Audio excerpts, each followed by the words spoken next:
시편 103편 1절부터 5절까지 함께 읽습니다. 내 영혼아 여호와를 송축하라. 내 속에 있는 것들아 다 그 성호를 송축하라.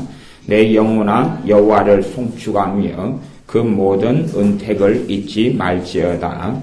저가 내 모든 죄악을 사하시며 내 모든 병을 고치시며 내 생명을 파멸에서 구속하시고 인자와 긍휼로 관을 씌우시며 좋은 것으로 내 소원을 만족해 하사 내 청춘으로 독수리같이 새롭게 하시는도다.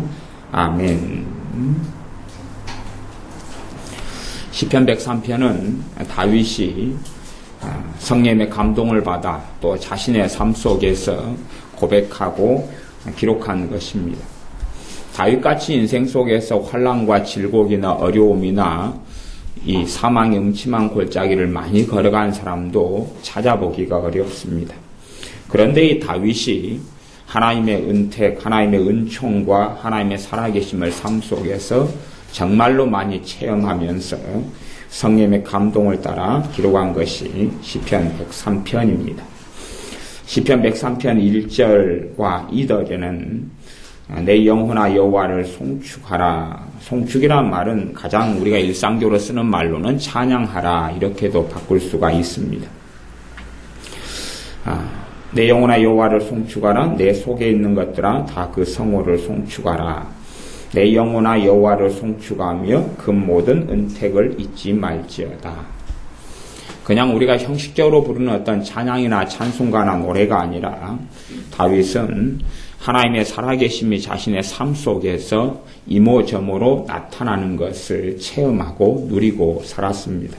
특별히 이제 그 가운데서 3절, 4절, 5절의 말씀을 가지고 다윗이 어떤 부분에서 하나님을 찬양하고 경배하고 송축했는지를 살펴봅니다.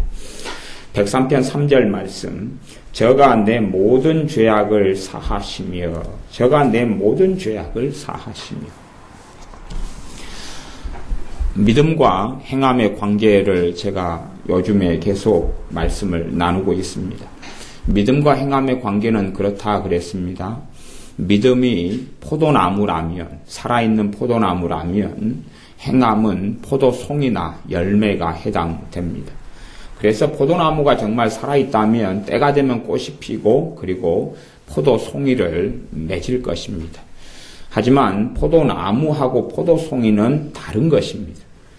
포도나무를 통해 포도가 맺히지만 포도나무하고 포도송이가 같을 수는 없는 것이에요. 다른 것입니다. 그렇지만 포도나무에 포도가 없다면 이 포도나무가 어떻게 온전케 되겠느냐 그 말입니다. 포도나무의 어떤 면에서 목적 중에 하나는 포도 열매를 맺는 것이 포도나무의 목적 중에 하나입니다. 포도나무가 정말로 생명이 있고 살아있다면 때가 되면 결실을 하게 됩니다. 그러면 지금은 이제 4월 달이어서 포도나무에 포도가 결실하지 않습니다. 아직은. 왜냐하면 때가 아니기 때문에 그래요.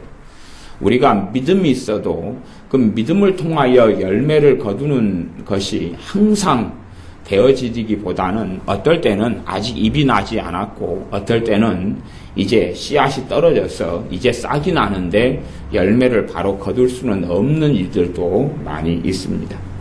그 가운데 신자들이 믿음을 가져야 될 것이 뭐냐 하면 저가 하나님께서 내 모든 죄악을 사하신다는 것에 대한 믿음을 가져야 됩니다. 이 구원파의 잘못된 구원론이나 구원파로 인해서 잘못 넘어간 사람들은 더 이상은 주기도문으로 기도도 하지 않고 회개기도도 하지 않습니다. 왜냐하면 주님께서 가르치신 주기도문에는 용서해달라고 회개하는 내용이 나오기 때문에 그렇습니다.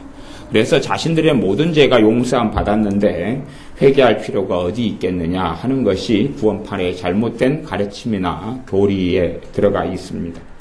근데 성경은 저가 내 모든 죄악을 사하신다는 것이 그걸 지식으로 말씀하는 게 아니라 믿음의 영역에서 말씀합니다. 믿음으로 말씀하는 거예요. 그렇기 때문에 이 내 모든 죄를 사하시는 하나님, 용서하시는 하나님에 대한 믿음이 없이는 사실은 정말로 하나님이 받으시는 회개 기도는 할 수가 없습니다. 요한일서 1장 9절 말씀에 너희가 너희 죄를 자백하면 저는 미쁘시고 의로우사 너희 죄를 사하시며 너희를 모든 불의에서 깨끗게 하실 것이다 말씀합니다. 우리가 우리 죄를 고백하고 자백하고 실토하면 그러면 우리 죄를 용서하실 뿐만 아니라 우리를 모든 불의에서 깨끗하게 하신다고 말씀합니다. 그러나 그런 요한일서 1장 9절의 말씀을 지식과 정보로 받아들인다면 우리는 우리를 깨끗게 하시며 용서하시는 하나님의 은혜를 누리지는 못합니다.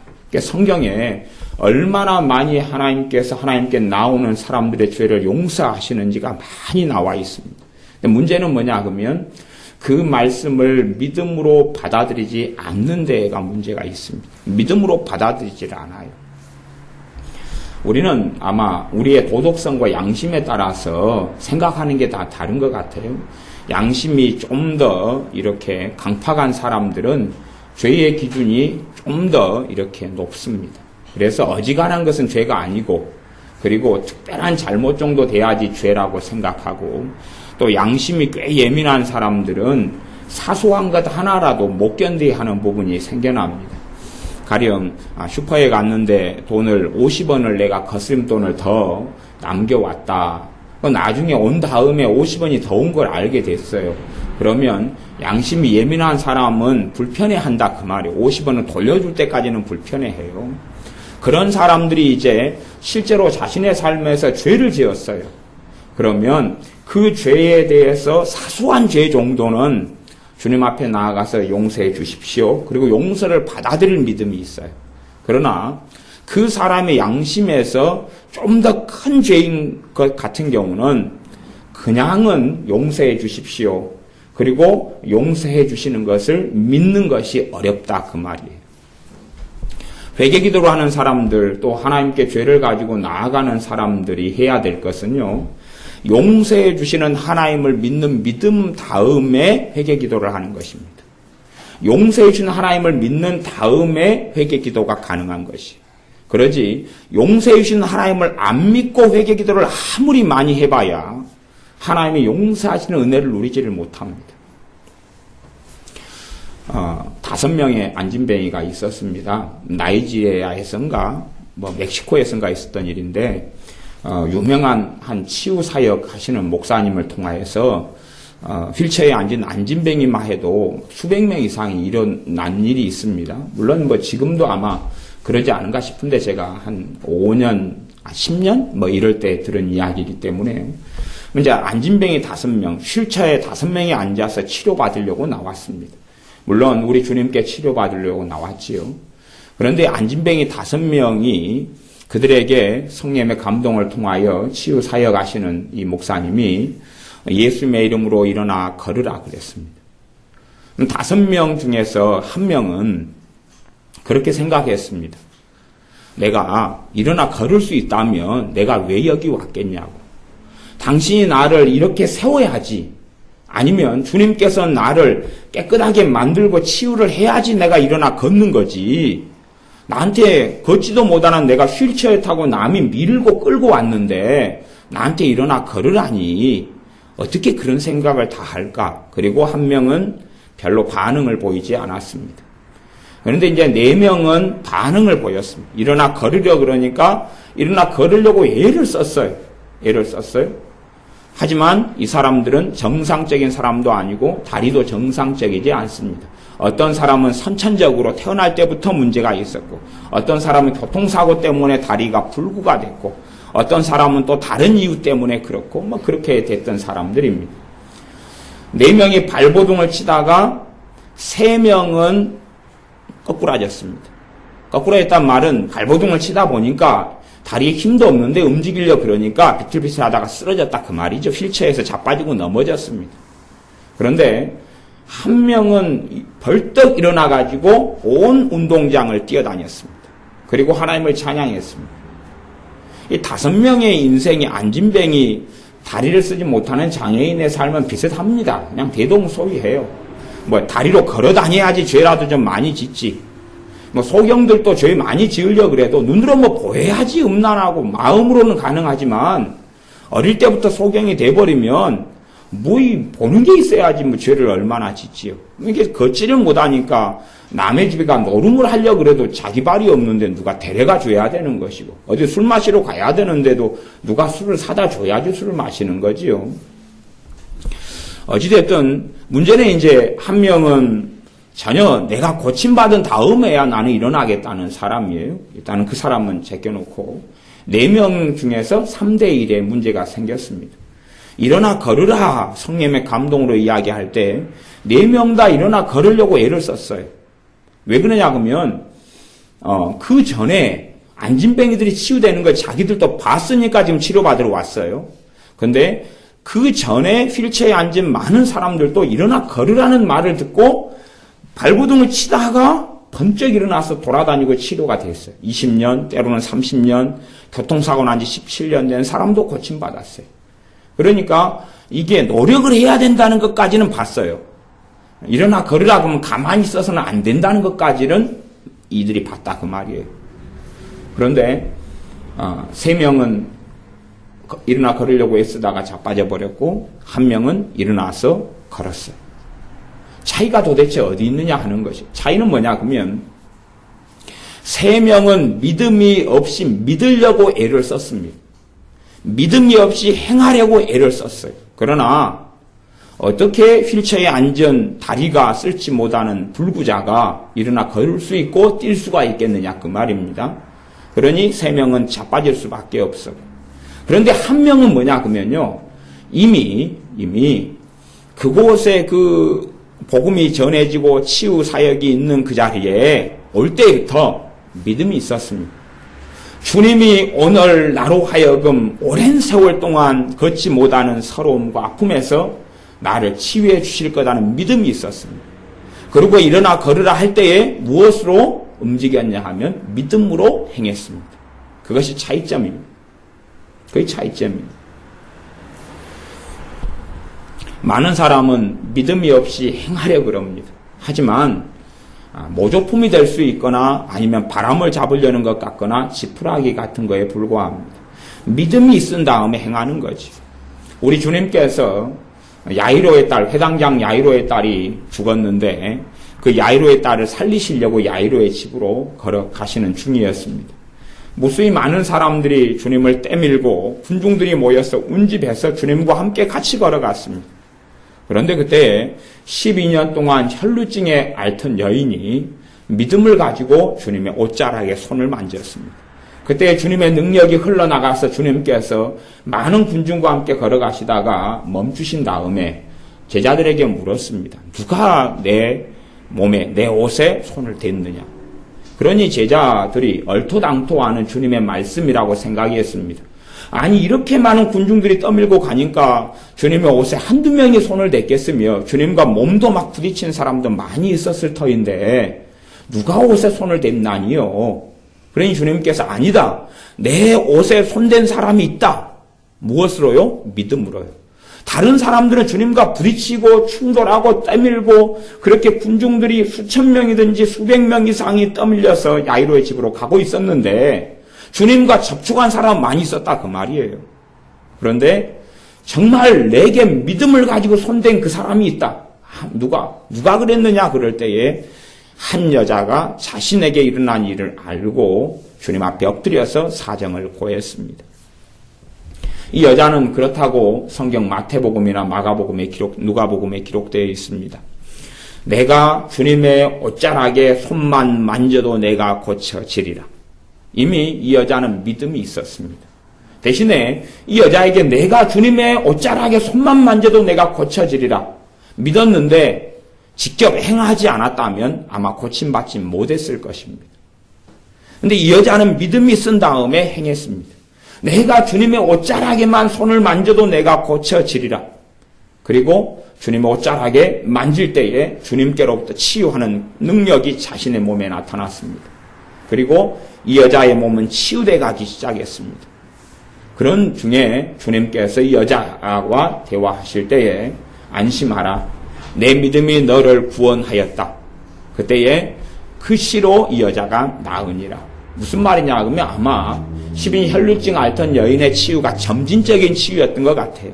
주님의 옷자락을 만진 순간부터 치유의 능력이 역사해가지고 고쳐지고 있는데 그것이 주님께서 이제 너 믿음이 너를 구원하였다 할 때에 그때 이제 다 치료가 돼버린 거지. 대부분의 치유는 점진적인 치유인 것을 봅니다. 그래서 실제로는 한 50% 치유되다가 말아버리는 사람들이 참 많아요.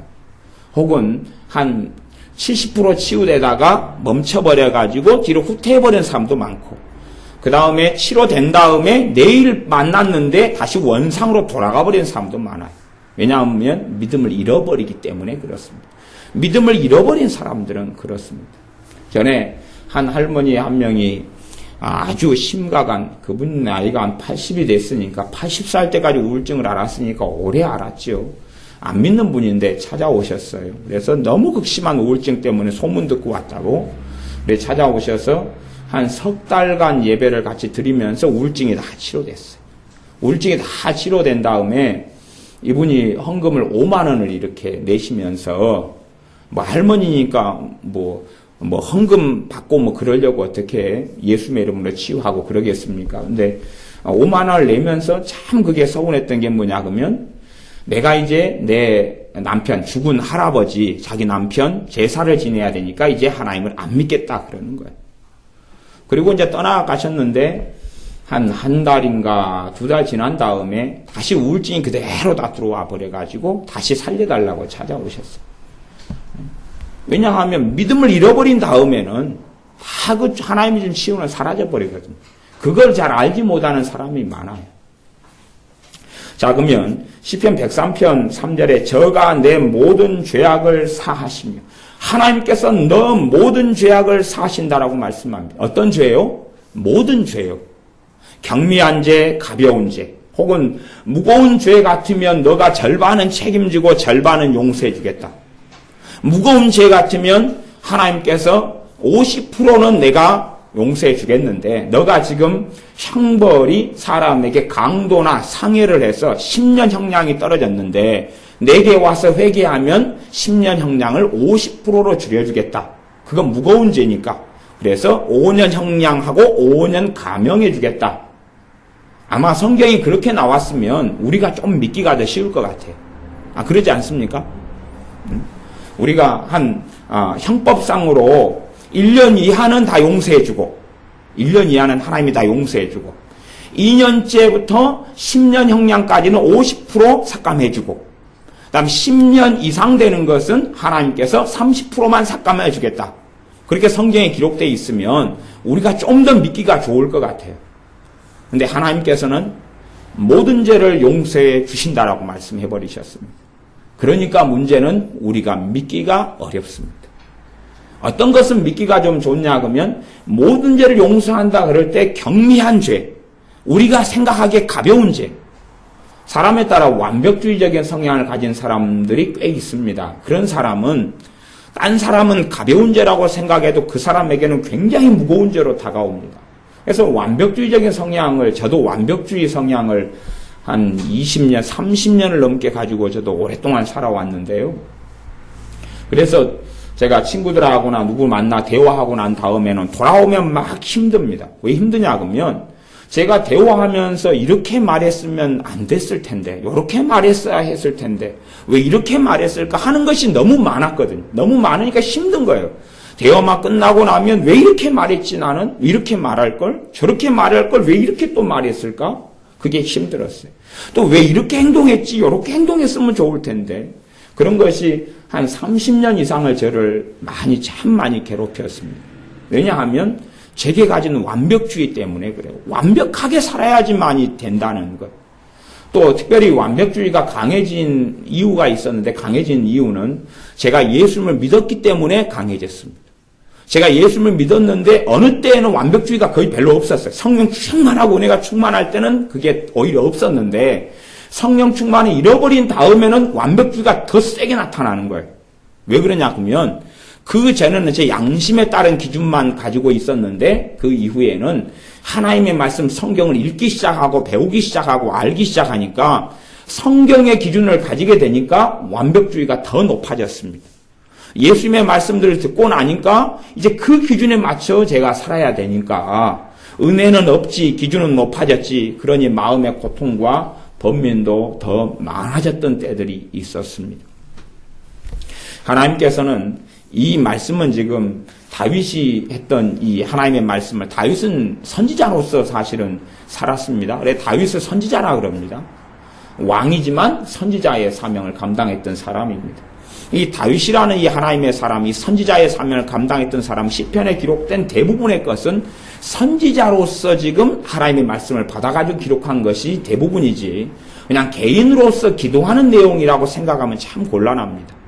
마찬가지로 우리 예레미야 선지자의 삶을 아는데 예레미야 애가 같은 성경이 있으면 예레미야 애가 선지자가 예레미야가 울고 기도하고 통곡하는 내용이 선지자로서 하는 것이지 예레미야라는 한 사람이 하는 게 아니다는 것을 사람들이 모르니까 예레미야 애가라는 성경을 잘못 해석하는 경우도 많은 것을 봅니다.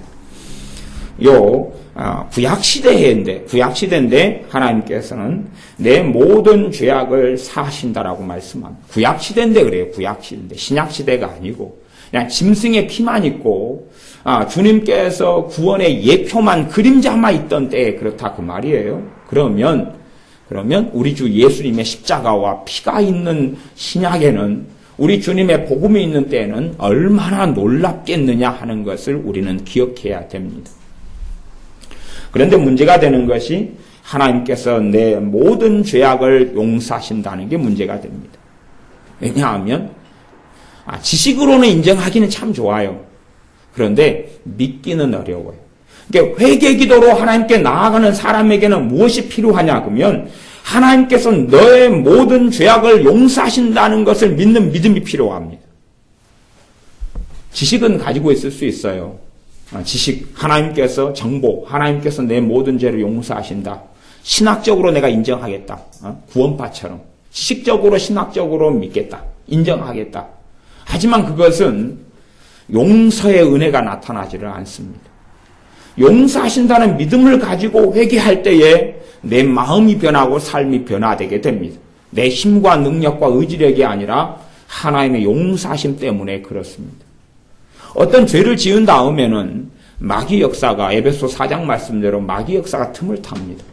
그러니 그 어떤 행동을 고친다는 것은 쉽지 않고 굉장히 어렵습니다.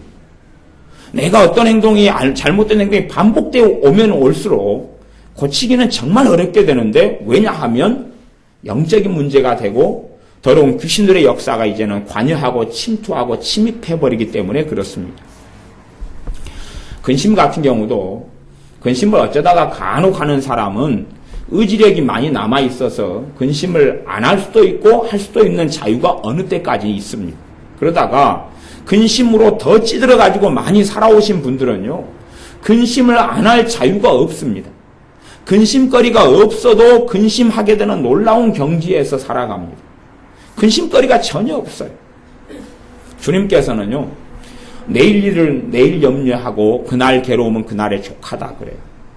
그런데 어떤 사람의 특징은 그렇습니다. 한 달 안에 것까지 다 걱정합니다. 한 달 안에 것까지 다 계획해 놔야 되고 준비해 놔야 되고 생각해 놔야 되고 계산해 놔야 됩니다. 또 두 달 뒤에 뭐 집안에 뭐 행사가 있다. 두 달 뒤에 친척이 누구 만나러 왔다. 오기로 했다. 그러면 두 달 뒤에 것을 다 준비하고 계획해 놔야 됩니다. 그렇게 살아야지 마음이 편하고 수월하고 그렇게 되는 사람들이 있어요. 근데 그런 식으로 좀 살아가다 보면 어느 때까지 살아가다 보면 마음에 매임이 일어나고 그래서 장래일에 대해서 하나님을 믿고 맡기기보다는 염려하고 근심하고 고민하는 게 훨씬 쉽습니다. 그렇게 살아간다 그 말이에요. 어느 때가 넘어서면 내가 고치려 그러는데 이제 안 되는 선을 넘어가게 됩니다. 내가 고치려 하는데 되지 않는 선을 넘어가요. 죄는 그렇습니다. 어느 일정하게 한 번, 두 번 할 때는 고치기가 쉬워요. 제가 초등학교 때 계란 도둑질을 했다 그랬잖아요. 그러면 제가 맨 처음에 이제 저희 집은 가난해서 계란을 1년에 뭐 몇 차례 못 먹었습니다. 1년에 뭐 또 도시에 살고 닭은 안 키우고 또 가난하고 그러니까 1년에 뭐 계란을 먹으면 제 기억으로는 10번 이하입니다. 10번 이하. 5번 이하가 될 수도 있어요. 1년에 계란을 먹는 게 5번 이하. 뭐 그래요. 그러는데 어느 날 학교를 초등학교 때 가다 보니까 초등학교 한 4학년 때인가 그랬는데 가다 보니까 닭장문이 열려 있어요. 한 집에 닭장문이 열려 있는데 닭이 계란을 놔가지고 쫙 줄줄이 있는 거예요.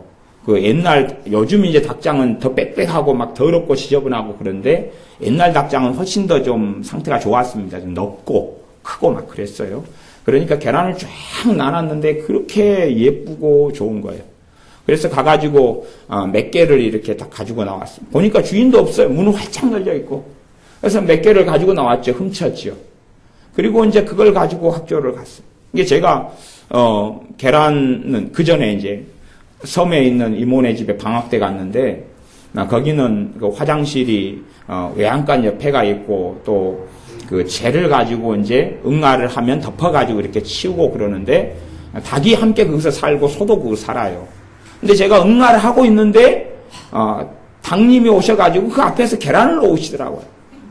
그래서 그 계란을 하나를 주워가지고 너무나 이게 평생에 신비롭고 또 너무나 아까워가지고 가방에다 넣어놨어요.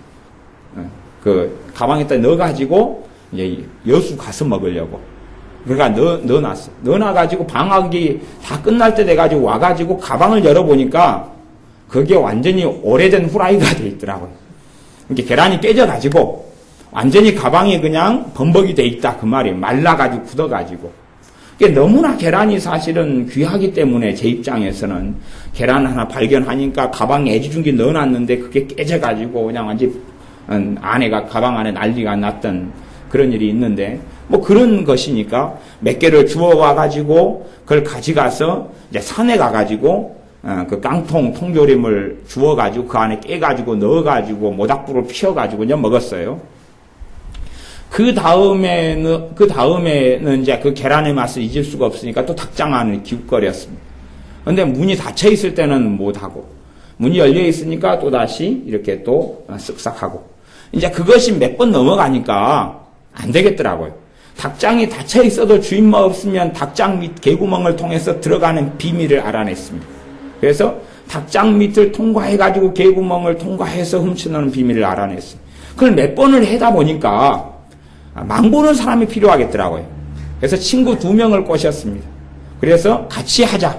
협력자를 꼬셔가지고 정말 감사하게 친구들을 꼬셔가지고 했던 첫날인가 2번째인가 바로 걸렸어요.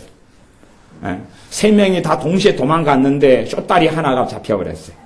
저는 잘 도망갔는데 걔를 앞장 세우고 우리 집까지 쳐들어와서 이제 잡혀 끌려갔습니다. 감사하게 이제 어머니하고 닭집 주인하고 알던 분이어서 자네 아들은 그럴 리가 없네. 자네 아들이 주동자가 아닐 거네. 그래가지고 이제 해방이 됐는데 나중에 알고 보니 교회 집사님이더라고요. 물론 저도 신앙생활을 계속 해왔고. 근데 이제 제가 맨 처음에 1번, 2번 할 때는 제가 조절이 가능했다 그 말이에요. 그런데 이제 제가 그 닭장 밑을 개구멍을 통해서 들어갈 때 정도는 조절이 안 됩니다. 그 계란이 제 마음을 사로잡아 버리더라고요. 그러니까 안 되는 거예요. 감사하게 들켜가지고 혼나고 그리고 처벌을 받은 다음에 그것이 싹 없어졌지. 그전에는 그게 안 되더라 그 말이에요. 그래요. 그런 것처럼 우리의 어떤 죄가 반복돼 버리면요. 그러면 우리의 의지력 선을 그때부터 넘어가 버리는 것이. 넘어가 버려요. 봐보세요. 마약 중독이나 알코올 중독이다. 아니면 동성애다. 얘가 어떤 분은 동성애 믿는 집사님인데 동성애의 경향이 자기가 가지고 있다는 거예요. 그러니까 자기 아내도 있고 애들도 있는데 너무 고통스럽다고 이야기해요. 아니 믿는 신자가 동성애가 죄고 그게 안 돼야 된다는 걸 어찌 모르겠냐 그 말이에요. 예수를 믿는 사람이. 그러니 정죄감과 죄책감은 훨씬 크잖아요. 근데 남자 보면 그냥 그래서 그 이야기를 듣는데 제가 겁나더라고요. 저는 여자가 좋은데 그분이 동성애에 대한 경향이 있는데 남자 보면 입을 맞추고 싶고 끌어안고 싶고 그러는데 제가 겁나죠. 거리 사정거리를 둬야 되겠다. 혹시 저분이 나를 덮치면 어쩔까. 그럴 거 아니에요. 근데 자기 힘으로는 조절할 수 없다는 거예요. 당연히 그렇죠. 자기 힘으로는 안 되는 죄의 영역은 이 땅에 살면서 대부분입니다. 대부분이에요. 은혜가 온 경우는 능력이 이미 왔기 때문에 그걸 내가 조절할 수 있게 되는 것이. 은혜가 오면 그때는 내가 조절할 수 있느냐 그렇지 않느냐 그렇게 행하느냐를 내가 선택할 수 있지만 주님의 은혜가 있기 전까지는 선택사항이 안 됩니다. 그러면 도대체 주님의 그 은혜가 어떻게 오느냐는 것이, 주님의 그 능력이 어떻게 오느냐는 것이, 알코올 중독자, 마약 중독자, 동성애자 등등 근심 속에 오래 산 사람부터 시작해서 두려움과 절망 속에 많이 산 사람에게 도대체 어떻게 절망을 이길 수 있겠느냐는 것이, 그것은 주님께 나아갈 때에 저가 내 모든 죄악을 사하신다는 걸 믿는 믿음으로 가능합니다. 그 믿음이 있을 때 그 믿음을 가지고 용서 기도를 하고 회개 기도를 하는 것입니다. 믿음을 가지고 죄를 자백하며 고백하는 것입니다. 그러지 지적인 동의 가지고는 안 됩니다. 지적인 동의, 하나님께서 내 죄를 용서하실 거야, 아니면 용서하실런지 안 하실런지 모르겠다, 대신 하나님을 좀 어떻게 설득해야 되겠다. 그래서 하나님, 내가 이 잘못을 저질렀는데 한 3일 회개 기도를 할까요? 아니면 내 몸을 괴롭게 해가지고 3일 금식하고 회개 기도를 할까요? 어떻게 해야 용서해 주시겠습니까? 하나님의 용서를 받으려고 발버둥을 치는데 사실은 스스로의 위안은 될지 몰라도 용서는 안 나타납니다. 회개 기도하는 사람은 믿음이 있은 다음에 하나님이 나를 용서해 주신다는 믿음. 어떤 죄요? 모든 죄요. 모든 죄, 어떠한 죄를 가지고 하나님께 나아간다 할지라도, 그렇기 때문에 이게 믿기가 어렵다 그 말입니다. 그냥 치킨 15,000원짜리 치킨 이하의 죄는 용서해 주겠다. 그럼 100% 올백 용서해 주겠다. 그러면 그까지는 좀 쉬운데, 내게 큰 돈이 한 50만 원이다 그러면 50만 원까지도 용서해 준다 그러면 그건 믿기가 좀 어렵다 그 말이에요. 아니면 내게 큰 돈이 200만 원, 그래서 누가 내 돈을 200만 원을 사기를 해가지고 가서 200만 원 때문에 내가 한 5년을 미쳐버렸는데 하나님이 200만 원죄를 용서해 주겠다 그러면 믿기가 어렵다 그런 말이에요. 근데 하나님의 기준은 모든이라고 이야기해버립니다. 그러니 어떻게 믿겠느냐 그 말이에요.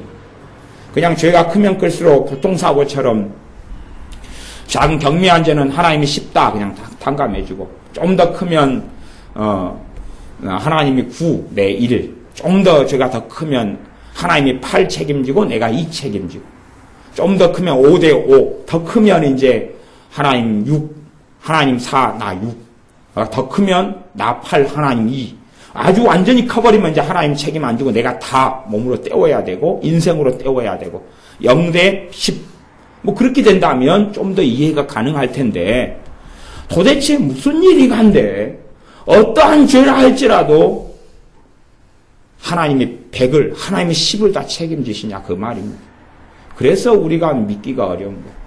믿음이 아니고선 도무지 하나님을 알 수 없는 것이 이런 일이 됩니다. 많은 사람들은 성경 신약부터 구약까지요, 구약부터 신약까지 하나님이 모든 죄를 용서하신다는 것이 어마어마하게 많이 나왔습니다. 시편 같은 경우는 가득 찼습니다. 심지어는 선지자를 통해서 하나님께서 너 죄를 깊은 바다 속에 던져버린다고 말씀합니다. 근데 그걸 믿는 신자들은 거의 없습니다. 신학적으로 과거, 현재, 미래의 죄를 용서할 것이냐 말 것이냐 그런 데서 놀아요. 근데 이 성경은 지금 과거, 현재, 미래의 죄를 용서할 것이냐 이야기를 하진 않습니다. 그게 아니라 너 모든 죄를 용서하니까 너가 어떤 죄라도 가지고 나오라고 말씀하는 것입니다. 이거 우리하고 생각이 틀려버려요. 내가 믿을 때 모든 죄가 용서됐으니까 회개기도 안 한다. 그게 구원파고. 하지만 바른 신앙, 바른 신학을 가진 사람, 또 신학 지식의 문제가 아니라 바른 신앙을 가진 사람은 모든 죄를 용서하신다는 하나님의 말씀을 믿고 하나님께 내 죄를 가지고 나아갑니다. 그때에 용서하시는 하나님의 구원의 역사가 나타납니다. 하나님의 구원은 어느 자리, 어느 환경, 어느 때라도 있습니다.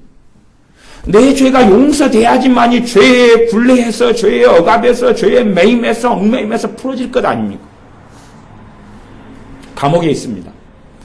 용서해달라고 빌었습니다. 그래, 너 용서해준다. 그러면 감옥에서 어떻게 됩니까? 해방되죠. 석방이 되지요. 그지요?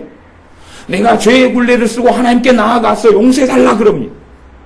그러면 석방되고 해방됩니다. 내가 죄로 인해서 얽매였던 것이 풀어지기 시작하는 거예요.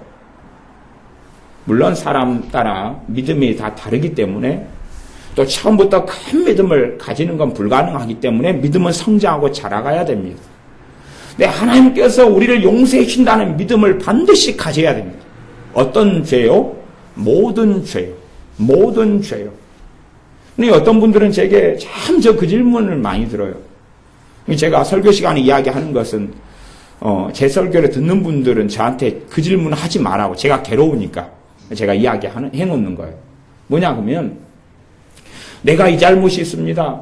내가 우상 숭배를 했습니다. 이것을 내가 몇 번이나 반복해서 회개를 해야 될까요? 라고 묻습니다. 몇 시간을 할까요? 몇 번을 할까요? 며칠을 할까요? 한 달 작정해서 회개 기도를 할까요? 라고 묻습니다. 그걸 묻는다는 이야기는 믿음이 없다는 이야기거든. 그걸 묻는다는 이야기는 하나님께서 자신의 죄를 용서하신다는 믿음이 없다는 이야기거든. 그래서 사실은 더 중요한 것은 하나님께서 용서하신다는 걸 믿는 믿음이 더 중요합니다.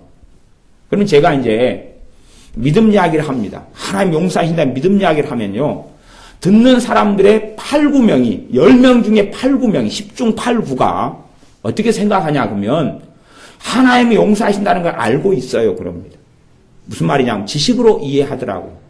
아니 저는 지식 말고 지금 믿음 이야기하고 있습니다. 그래도 예, 알고 있어요. 믿음 이야기요. 그러면서 알고 있어요. 지식 이야기요. 알고 있어요. 하나님 용서하신다고 써진 거 알고 있어요. 알고 있는데 믿지는 않습니다. 근데 제가 믿음 이야기를 해도 10명 중에 8명, 9명은 신학 지식 이야기, 성경 지식 이야기로 받아들이셔요. 아니 그거 이야기 안 하고요. 믿음 이야기 하고 있습니다. 정말 믿음으로 용서해 주실 걸 믿고 나아가 회개할 때에 성령님 역사하시며 하나님의 용서가 나타납니다. 하나님 용서가 나타나면 당신이 감옥 안에 있다가 풀려나지 않겠습니까? 죄에서 풀려나지 않겠습니까? 마귀 역사에서 풀려나지 않겠습니까? 용서를 믿고 기도하셔야 합니다.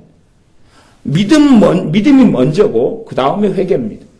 용서해 주시는 믿음이 먼저고 그 다음에 회개입니다. 용서해 주시는 믿음 없이 회개해봐야 아까 휠체어에 앉아있던 사람 3명이 일어나려고 발부둥 쳤지만 그들은 다리를 못 쓰는 사람이 어떻게 일어납니까? 그러니 일어나려고 발부둥 치다가 엎어지고 넘어지고 자빠질 수밖에 없었습니다. 그러나 한 명은 치료해주신다는 믿음을 가지고 일어섰는데 자기의 몸으로 일어설 수 없었는데 좀 몸을 일어나려고 애를 쓰는데 팔과 다리에 힘이 생기고 근육이 정상으로 되어지고 피가 소통하고 그리고 다리가 멀쩡해져서 뛰어 돌아다녔습니다. 그리고 하나님을 찬양하게 되었습니다. 믿음이 먼저입니다. 그래서 이 시편 103편에는 정말로 놀라운 이야기를 하지만 사실은 우리는 믿지를 않습니다. 첫째는 뭐냐 그러면 저가 내 모든 죄를 사하시며, 두 번째는 내 모든 병을 고치시며. 어떤 병요? 모든요. 모든요. 그러니 어떻게 믿기가 쉽습니까? 믿기 참 어렵습니다. 아니 내가 죄지어서 죄의 결과로 병이 오는 일들이 많이 있습니다. 중풍병도 어떤 중풍병자가 병들어서 했을 때에 주님 어떤 38년 된 베데스다 연못가에 있는 사람에게도 주님이 고치신 다음에 너가 더 심한 게 생기지 않도록 다시는 죄를 짓지 말라 그랬고, 아니, 죄 때문에 병이 오는 경우도 많이 있어요. 물론 100% 다 그런 건 당연히 아닙니다. 죄 때문에 오는 경우도 많이 있는데 그럼에도 불구하고 그런 병이라 할지라도 모든 병이라고 말씀합니다. 다 포함시켜가지고 모든 병을 고치신다. 하물며 2000년 전에, 이건 그 이전의 이야기고, 다윗은 BC 한 1000년경의 사람이니까 이건 3000년 전의 이야기고, 2000년 전에 우리 주님께서 내가 채찍에 맞음으로 너희가 나음을 입었도다라고 선포하셨습니다. 주님께서 우리 연약한 것을 친히 담당하시고 우리의 병을 짊어지셨도다라고 말씀했습니다. 그런데 우리는 구약시대 3000년 전에 하나님이 선포한 말씀도 사실은 별로 믿지 않습니다. 우리가 무슨 토를 달고 우리의 생각을 하고 우리의 계산을 합니다. 모든 병은 어떻게 해당이 되겠느냐? 물론 우리가 믿는다 그래서 바로 다 치유되지는 않습니다. 우리가 어떤 질병에 대해서 나를 고쳐주실 게 믿어도 이제 성경의 방법이 필요합니다. 성경의 방법이 필요해요.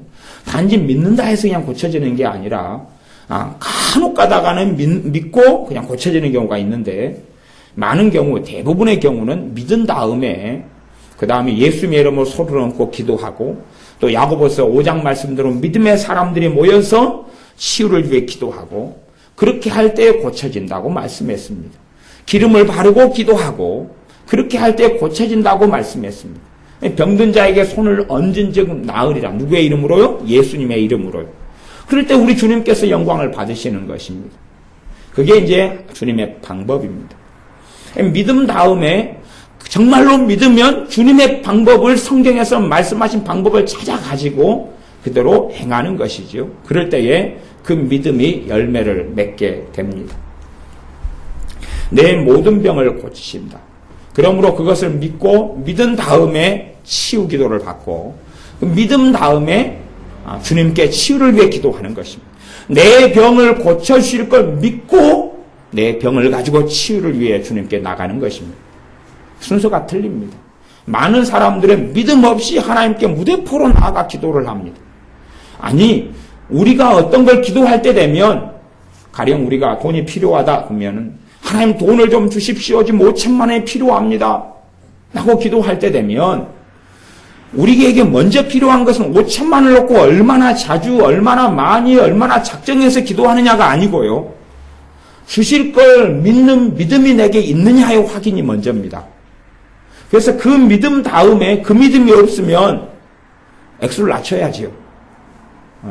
제가 그냥 말하는 겁니다. 제가 어떤 원리를 이야기하는 게 아니고 제가 지금 설명하기 위해서 쓰는 말입니다. 그러면 3천만 원은 주실 것이 내가 믿느냐? 그거 안 믿어지면 1,000만 원은 주실 것 믿느냐? 안 믿어지면 500만 원 주실 것 믿느냐? 그건 믿어진다. 그럼 500만 원 놓고 기도하셔야 돼요.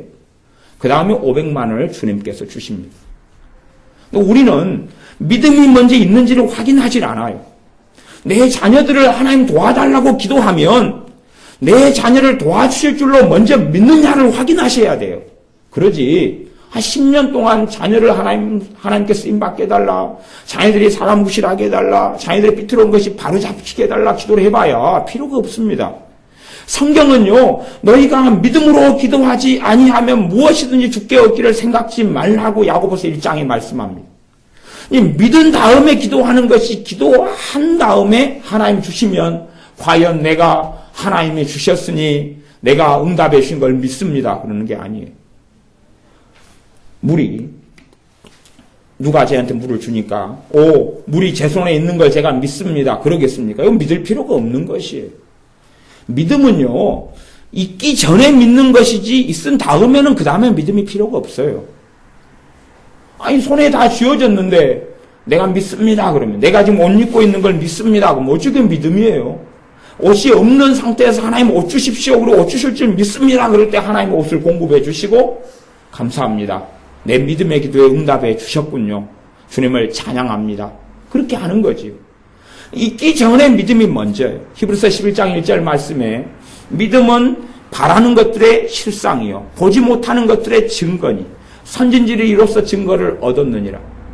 믿음은 바라는 것들의 실상이요. 믿음은 내가 어떤 걸 바라고 원해요. 그것이 실제가 되게 하고 이루어지게 한다는 것이. 실상은 실제, 현실 그 말이에요. 믿음은 내가 어떤 걸 바라는데 그 믿음을 통하여 내가 바라는 것들이 실제가 되게 하고 현실이 되게 한다는 거예요.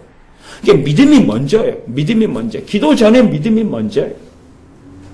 우리가 기도 제목들을 가지고 많이 기도해오면 우리의 기도가 역사하려면 우리의 기도를 통하여 하나님이 응답하실 수 있으려면 우리가 해오는 기도들을 점검을 해봐야 됩니다. 내가 과연 믿고 지금 있느냐? 믿고 있느냐? 그 다음에 내게 먼저 그 기도 제목에 대한 믿음이 있는가를 확인한 다음에 그 다음에 기도하는 것입니다. 그리고 내가 어떤 것을 놓고 오래 기도했는데 응답이 없다. 그러면 확인해 보십시오. 그러면 그냥 한 100에 하나 빼놓고는 내가 안 믿고 있구나 하는 걸 발견하게 될 것입니다. 100에 하나는 아직 하나님께 기다려라. 아니 100에 두셋도 될 수 있겠습니다. 기다려라. 아직은 때가 안 됐기 때문에 지금 하나님 응답하시면 내게 유익이 없기 때문에. 근데 그러는 것은 극히 부분에 불과합니다. 안 그러겠습니까? 우리가 어떤 걸 가지고 5년 10년 기도했는데 아직 때가 안 됐다 그러면 그러면 주님 한 30년요? 그래. 주님께서 이제 29년 지난 다음에는 나 인생 끝나고 오라 그러시잖아요. 아니면 그 전에 주님 오실 거잖아요. 그러면 황당하잖아요. 그게 아니고 장기적으로 몇 년 기도했으면 됐어야 할 거다 그 말이에요. 사실은요. 예외적인 걸 빼놓고는 됐어야 할 것이에요. 하지만 장기적으로 기도해 왔는데 되지 않았다면 사실은 우리가 우리 자신을 점검해 보면 우리는 안 믿고 있는 것입니다. 안 믿고 있고 무엇을 하냐 그러면 기대는 해요. 기대. 막연한 기대. 하나님이 해주실다는 기대감하고 하나님이 해주실 거라는 소망하고 기대하고 믿음은 다른 것입니다. 그건 같은 게 아니에요. 소망하고 믿음이 같다면 왜 소망이라 그러고 믿음이라 그럽니까? 다 그냥 믿음은 소망이요 소망은 믿음이라 그러지요. 근데 주님께서는 그의 사도들을 통해서 믿음, 소망, 사랑 이 세 가지는 항상 있을 것인데 다 세 개가 다른 거다 그 말이에요. 달라요. 내가 바라는 것은 믿음이 절대 아닙니다. 바라는 건 소망이에요. 바라는 건 소망이에요. 근데 내 바라는 것을 무엇을 통해서요? 믿음을 통해서 바라는 것이 실제가 되게 하는 것이에요. 우리가 기도를 하는 것들 가운데 내가 정말로 믿고 기도하느냐 하는 것은 정말로 점검이 많이 필요합니다. 내 모든 병을 고치시며 103편 4절 내 생명을 파멸해서 구속하시고 왜 구속은 구원이다 그 말입니다. 건져내신다 그 말이에요. 내 생명을 파멸해서 구속하시 생명이다 그 말은 우리 인생살이를 전반적으로 이야기하는 거겠죠. 인생살이에서 파멸은 뭐예요? 절망, 비참함, 비극이죠. 거기에서 건져내신다. 우리가 어떤 어려움이 절망으로 완전히 가버릴 수도 있고 그 어려움 자체가 더 앞으로 나아가는 디딤돌이 될 수도 있습니다. 그것은 우리의 믿음의 문제입니다. 내 생명을 파멸해서 구속하시는 하나님을 내가 믿느냐 하는 것입니다.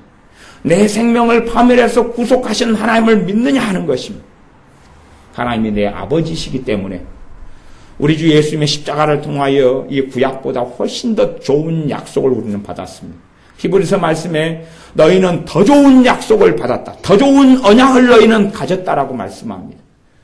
덜 좋은 언약을 가졌을 때가 지금 시편 103편입니다. 더 좋은 언약을 가졌을 때는 이것보다 나으면 나았지 못하지 않습니다. 그러나 이 정도도 안 믿는 사람들이 대부분 우리들입니다.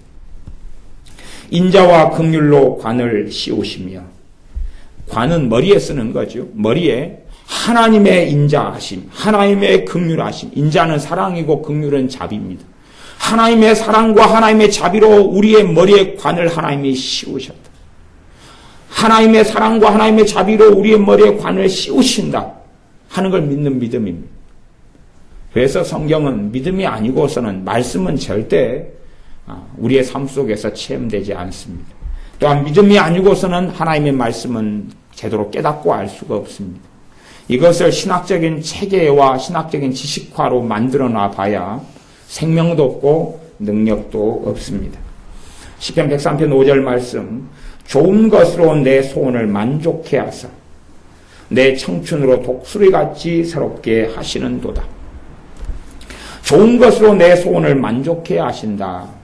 아니 우리가 겪고 있는 삶의 비참함과 힘듦과 어려움이 얼마나 많은데 좋은 것으로 만족해 하시다니요. 어찌 이럽니까 하나님. 그렇게 말하려면 누구보다 그런 말할 만한 자격이 있는 사람은 다윗입니다. 왜냐하면 다윗은 정말 험한 세월, 고통스러운 세월, 아픈 세월을 많이 겪었기 때문에 그렇습니다. 자기 장인어른이 자기를 죽이려고 쫓아오고 도망자로 아내도 빼앗기고 비참하게 많은 사람을 이끌고 돌아다녔던 오랜 세월도 살았고 또한 반란이네 내란이네 참으로 비극적인 세월을 많이 살았습니다. 그러나 다윗의 믿음은 내 생명을 파멸해서 구속하시는 하나님, 인자와 긍휼로 관을 씌우시는 하나님, 좋은 것으로 소원을 만족해 하시는 하나님을 믿었습니다. 그렇기 때문에 다윗이 여러 가지 삶의 절망과 어려움과 암담 속에서 그 인생을 마무리하고 하나님의 사람으로 하나님께 돌아갈 수 있었습니다. 하나님의 사람으로 하나님의 품에 다시금 돌아갈 수 있었습니다. 왜냐하면 여러 가지 비극과 암담함과 절망 속에서 다윗에겐 믿음이 있었기 때문에 그렇습니다. 하나님이 좋은 것으로 내 소원을 만족케 하신다는 믿음이 있었기 때문에 그렇습니다. 내 청춘으로 독수리같이 새롭게 하시는도다. 야고보서 말씀으로 가면 사실은 이제 야고보서 말씀만 제가 읽어보고 대학 마무리할 터인데 우리가 알지 못하는 참 신비한 것들이 많이 있습니다. 히브리서 다음에 야고보서가 있죠. 제가 야고보서 5장 질병과 치유에 대한 말씀을 제가 읽어보겠습니다. 야고보서 5장 14절, 15절 말씀을 제가 읽어보겠습니다. 야고보서 5장 14절, 15절 너희 중에 병든 자가 있느냐? 저는 교회의 장로들을 청할 것이요 그들은 주의 이름으로 기름을 바르며 위하여 기도할지니라. 위하여 기도한다. 그 말은 기본적으로 안수를 깔고 있습니다. 너희가 내 이름으로 손을 얹고 기도하라. 그리하면 나으리라. 이런 말씀을 깔고 있습니다. 물론 손을 얹고 기도해서 낫는다는 것은 믿음에 대한 이야기를 하고 계시는 것이지 그대로 한다 해서 낫는다는 이야기를 하시는 게 아닙니다. 그대로 손 얹는다 해서 낫는다니요. 그게 아니라 믿음으로 손을 얹을 때 낫는다는 이야기를 하고 계시는 겁니다. 기도하는 사람이나 받는 사람이나 다요. 15절 믿음의 기도는 병든 자를 구원하리. 지금 믿음의 기도 이야기하잖아요. 병든 자를 구원한다는 말은 병든 자를 치료한다 그 말입니다. 치료하리니 주께서 저를 일으키시리라. 어떤 기도가요? 믿음의 기도가요. 그러니까 사람들이 치유를 받기 위해서 교회 장로들이란 말은 지금의 이제 교회 장로님이나 목사님을 이야기하기보다는요. 믿음의 사람들 이야기합니다. 성령 충만한 믿음의 사람들 이야기예요. 그런 사람들과 함께 기름을 바르고 기도하고 그 믿음의 기도를 통하여 병든 자를 치료하게 된다.